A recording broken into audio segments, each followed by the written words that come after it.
wrangle doesn't have much of a backstory. It's a vaguely Soviet, post-apocalyptic, dystopian, abandoned hellhole full of guns and homes to loot. And you and 99 strangers are jumping off of a burning plane right into it.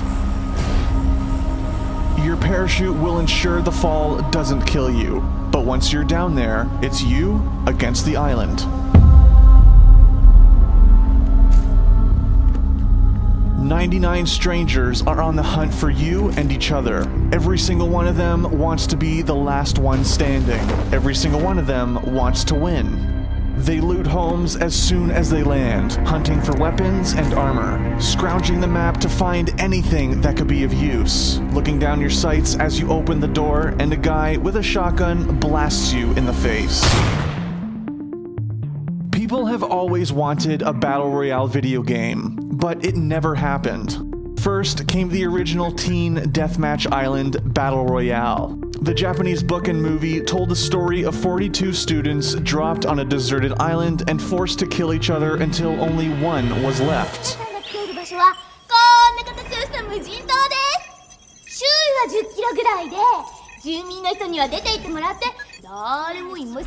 It got people asking what they would do if they were in that situation.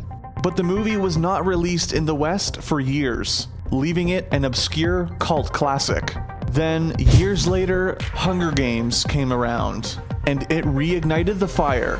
People wanted battle royale games, but no one was making them. But one person wanted it more than anybody else. Brendan PlayerUnknown Green. Brendan Green was not a game designer. He was an Irish photographer and web designer who followed the love of his life to Brazil. 2 years later, he was divorced and looking to get his life back on track. He made it back home to Ireland, and while living on welfare, Green discovered the games Arma and DayZ. For those who don't know, Arma is a hyper-realistic military shooter known for the scale of its combat, its attention to detail, and graphic fidelity. Also known for being the foundation for an incredible number of mods, many of which were spun off of into their own games.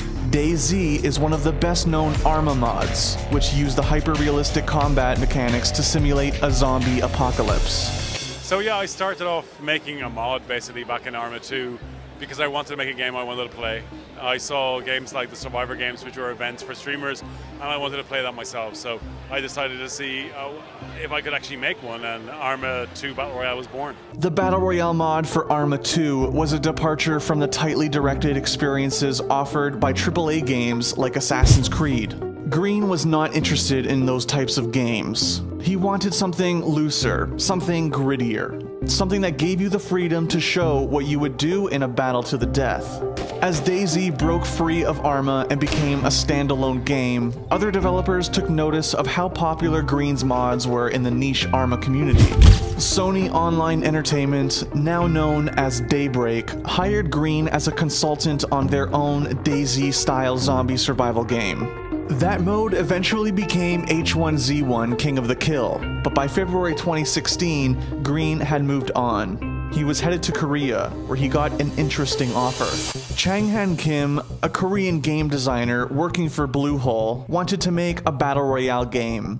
He was inspired by DayZ, but when he researched the battle royale format more and more, he kept coming across Green. And less than 1 month later, he was Bluehole's creative director. Development moved fast. Green and Kim's team had the autonomy to create the game that they wanted, and they wanted it to be playable within 1 year. The game started its development in early 2016, and the plan was to follow an early access schedule. Green and Kim wanted to get the game in customers' hands fast for a low cost, and keep improving it over time. But the foundation needed to be laid down before anything else.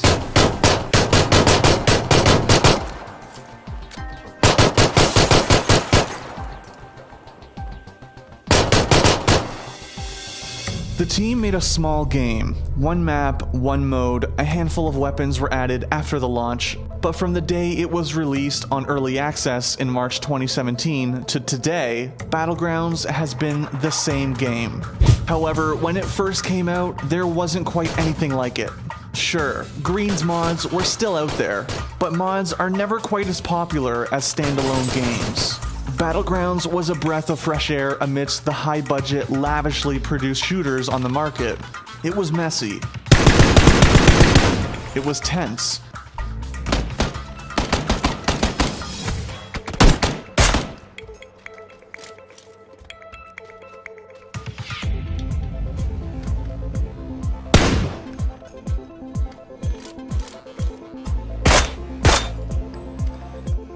And it was complicated, but most importantly, it was fun. The island is the most important part too. While Green has said that his team is working on more maps, Erangel will always be the most iconic thing about Battlegrounds. It's the game's main character, with familiar landmarks, wide open spaces, and bizarre, unique topography. It's not realistic. Swamps, farmland, mountains, and towns all mingle together to make a backdrop that has much of a hand in the action as the players do. And the players came to Battlegrounds fast. For only $20, they got to live the fantasy of surviving the apocalypse. The game's player base grew every week. 10 million rounds of Battlegrounds were played in the game's first 4 months, and it made $11 million in 3 days. By April, it had sold 1 million copies. 1 month later, it was at 2 million. The next month, it hit 4 million. In August, Battlegrounds became the most played game on Steam in terms of concurrent players. By September, it had beaten Dota 2's record of 1.29 million concurrent players. By October, it had hit 2 million players on Steam, and became the most popular game in South Korean PC bungs, beating longtime king League of Legends. When the game cracked 2 million copies sold, Bluehole held a charity invitational tournament. I killed him? Let's go, baby!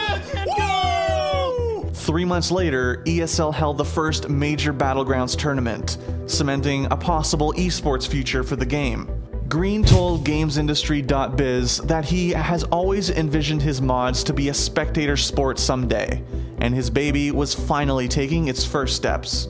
People still ask if Battlegrounds can be an esport. It has the audience and the player base. The only problem is the logistics. Gathering 100 people for a LAN tournament is not the easiest thing in the world, which might limit it to events like ESL 1s and DreamHacks. But esports is not the only place Battlegrounds is growing. The game is selling more and more copies by the day, and even bigger companies are taking notice. Tencent made a deal to publish the game in China. Facebook cut a streaming deal with Bluehole. Epic Games, who assisted in modifying the Unreal Engine for Battlegrounds, made a Battlegrounds-inspired play mode for their game Fortnite. And Microsoft touted a timed console-exclusive version of Battlegrounds for Xbox One at E3 2017. We can't wait to bring PlayerUnknown's Battlegrounds exclusively to Xbox One later this year, with an update for Xbox One X enhancements shipping with the final version. Battlegrounds' future is bright. There's no sign that the game will stop growing anytime soon, and with imitators starting to crop up, that just gives Battlegrounds more chances to innovate and be better than the competition. Battlegrounds is the beginning of a new video game genre, and no one saw it coming.